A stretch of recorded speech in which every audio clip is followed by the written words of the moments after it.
We opened tonight's Fuel TV fights with Fabio Maldonado versus Roger Hollett at light heavyweight. This was a fight where Maldonado was a little bit stymied in the first round, but really pulled ahead in the second and third as Hollett ran out of gas and got wobbled late in the third, and he tried to bull him to the fence, but it didn't work. Maldonado won a unanimous decision 29-27 times 2 and 29-28. Next up was Yuri Alcantara and Iliard Santos. This one didn't last very long as Santos got rocked twice, and after the second time the fight was stopped, it was a left hand that dropped him both times. The winner by TKO at 2:31 of the first round was Yuri Alcantara.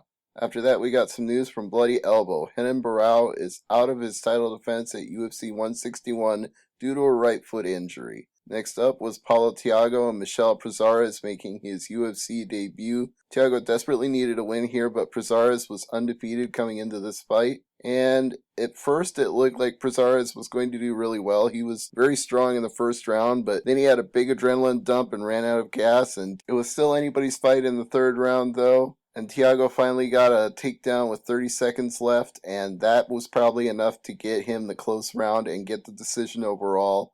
He won 29-28 and has prolonged his UFC career with that victory. Next up was Gleison Tibau versus John Cholish in a lightweight bout. And this one didn't get out of the second round because Tibau hurt him with a left and swarmed. He tapped Cholish out with a guillotine, and the official time was 2:34 of the second via guillotine choke. Next up was Francisco Trinaldo versus Mike Rio at lightweight. In what was probably the most impressive submission of the night, he reached up from half guard and got the arm triangle around his neck and just tapped him out with brute strength. 3:08 of round 1. If that isn't a submission of the night bonus, it sure as well should have been, because it was damn impressive to see. Fuel main event. It was vintage Nick Lentz, and I'm not just saying that to be funny. John Anik actually busted that out in the second round. Diaz tried to go for broke in the third and actually did some damage on the feet, but Lentz tried to go for a Kimura when Diaz got him on the ground, but they got back to their feet for the last minute. They traded damage. Lentz went for a single leg, Diaz tried to switch, and neither one could get it to the ground again before the horn.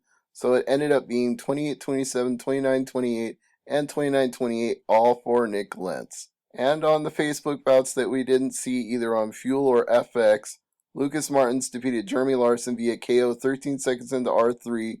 Jussier Formiga defeated Chris Carazao by a 29-28 unanimous decision.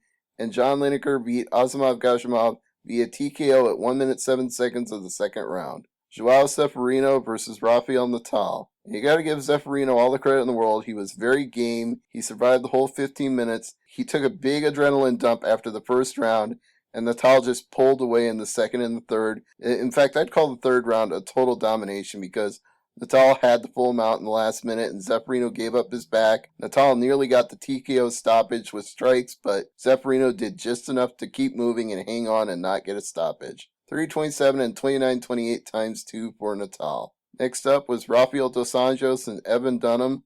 A lot of people on Twitter, including Dana White, think that Evan Dunham got screwed here.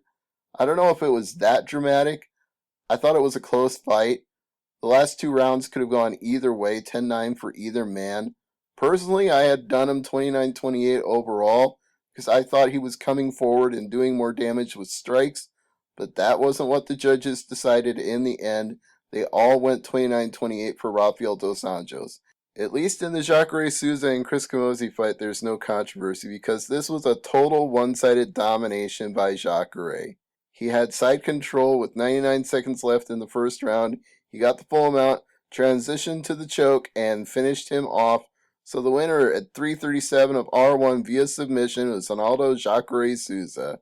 Last but not least, Vitor Belfort versus Luke Rockhold. And for Belfort, the hype is definitely real this time because this may be his most impressive win of late to date. He finished Luke Rockhold with a spinning head kick, but not just any spinning head kick, one where you could actually see him looking and sighting up Rockhold's head as he spun around. He targeted it, and he aimed, and he connected, and everything he landed on the ground after that head kick was merely academic. 2:32 of the first round, your winner by knockout, Vitor Belfort. That's it for UFC on FX8. I'm Stevie J from AngryMarks.com.